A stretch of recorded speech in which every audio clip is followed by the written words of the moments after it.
Hello guys, welcome back to the channel.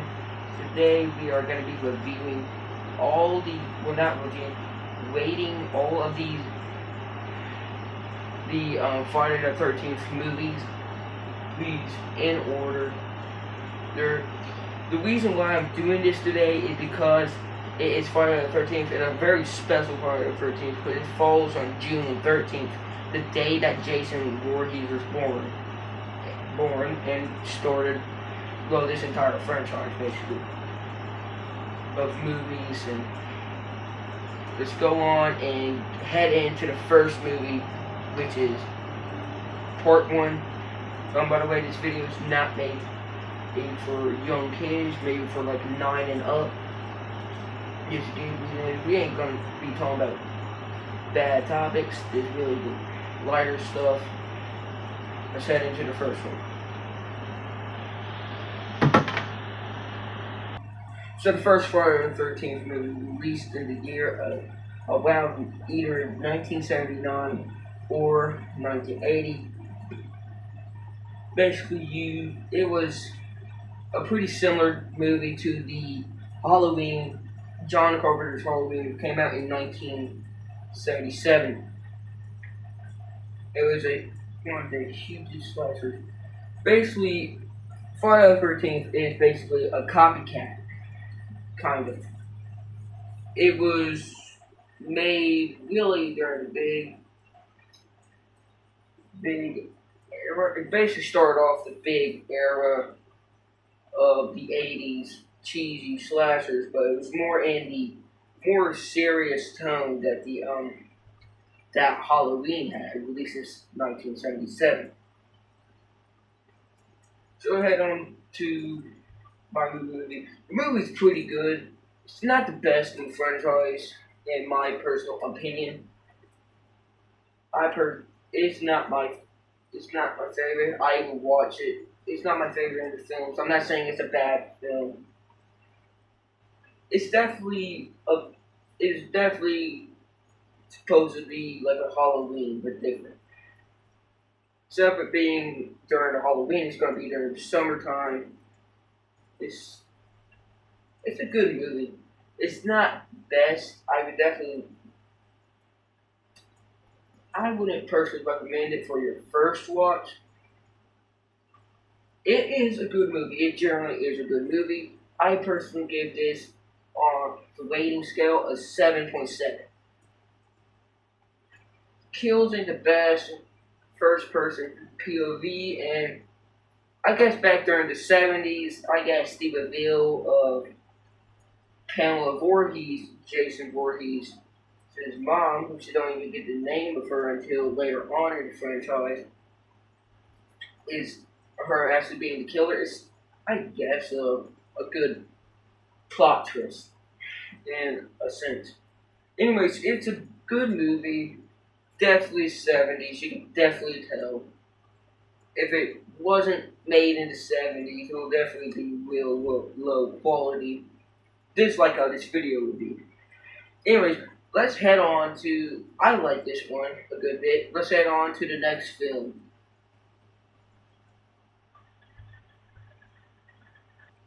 Now I'm gonna look at it. It looks like I'm about to drop some heavy bars. But anyways, going on into the next film is Friday the 13th Part 2. Now the first film, Friday the 13th, did not have Jason as a killer. I bet you can already tell, and I bet you already know it. So Part 2 is a film I personally like. So it takes place after, it's like a couple months after somehow of the first movie, where Alice, the main character from the first one, survived and basically had trauma, and still is claiming that she's seen Jason and that Jason also from the boat and tried to drown her basically. So in that sense, yeah. Part 2 is a continuation. This was a trilogy with the first couple ones, but they don't take too long in between each movie. Part 2, it didn't have the most iconic look for Jason. if first some was, I like this look of Jason. I really do. I think it's a nice looking design with the simplicity of it, with the farmer get up with the burlap sack over his head. Not his most iconic look, not the one most people would go to when they animated to Jason Voorhees. Not gonna think of that one. Anyways, it is a good film. It's it's made in the '80s. It's gonna be, of course, a little bit cheesy. Not, you know, that bad. It's still somewhat serious. Like all the movies don't really go into not being too serious until we get way later on, I guess. But in part two is a pretty good film. I personally give this one like a 7.9 out of 10 for it. It's pretty good. It has some pretty good kills in it. It has a likable main characters. One problem is what the heck happened to Paul? He went missing.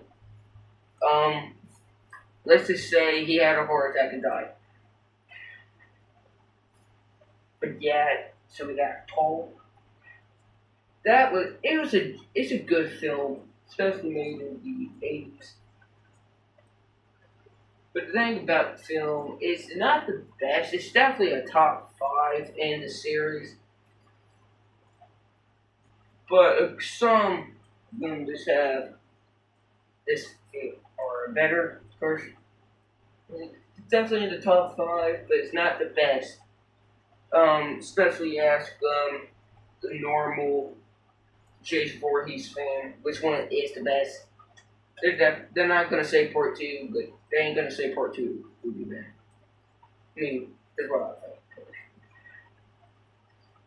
But let's head on more onto the design of Jason too. He had a pretty cool design. If when I'm editing this, I'm probably gonna put a couple images here. Not much stuff so I don't get copyrighted. But the design is a nice design with the white burlap sack tie. If you seen the thing is the blue Chase variant of a Brock Lesnar figure. It's basically wearing that instead of his sleeves being ripped off, they're full. Like he's wearing blue overalls with brown boots and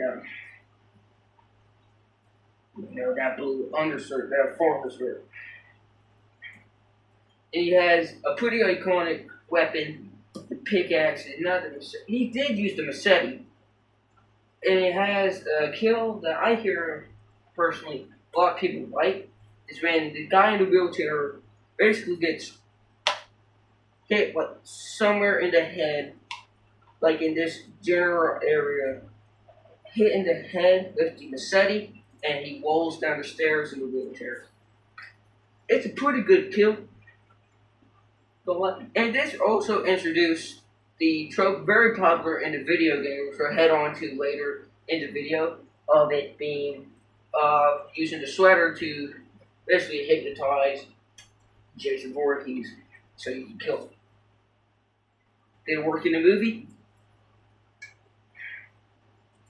No.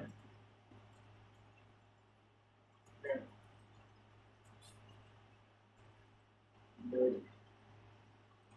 Alright, let's head on to a movie a lot of people would say is good, so we'll head on to the next film. Let's go on to another one of my personal favorites. Definitely a bit more cheesy than the others. A real good, it's still good. Head on to part 3.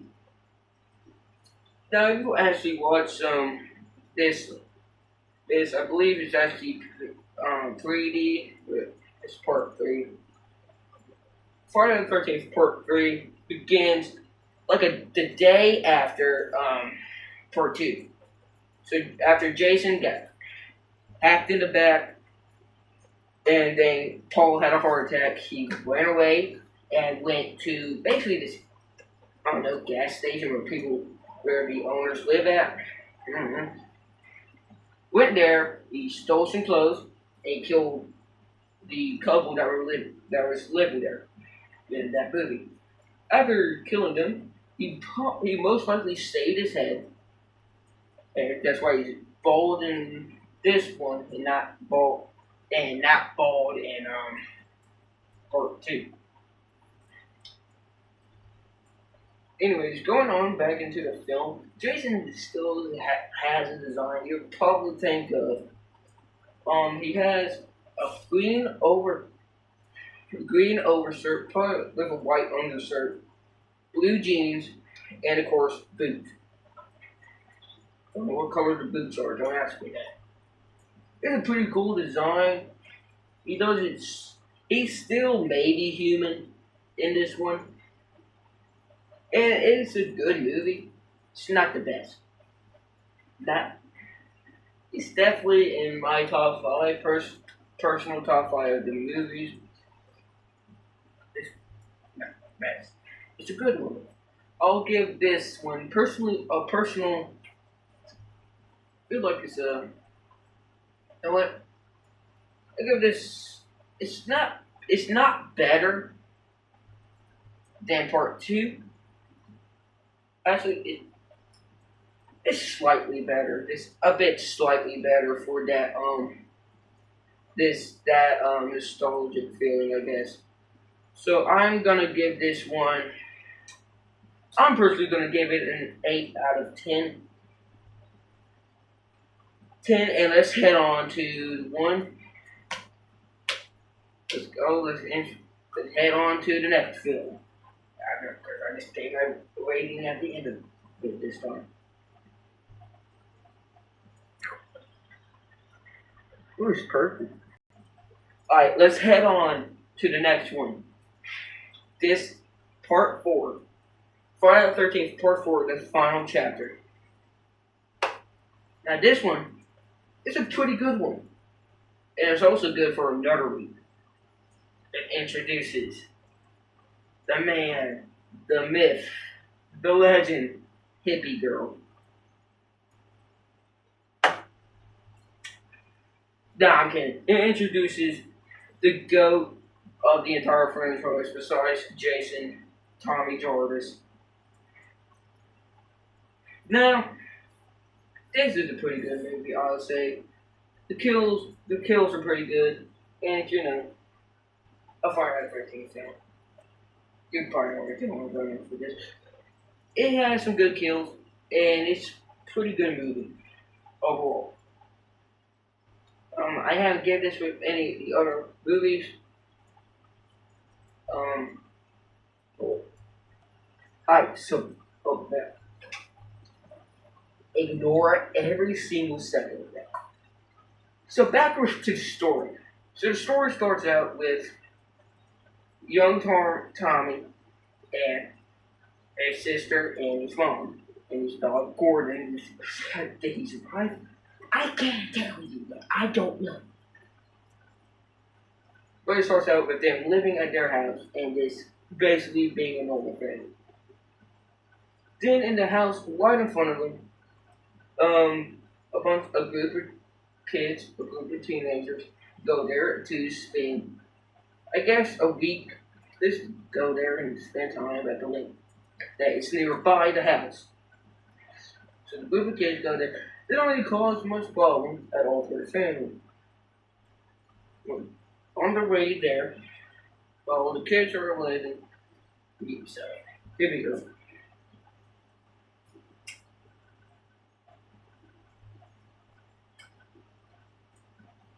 I hope this gives you a nice demonstration of what happened to her.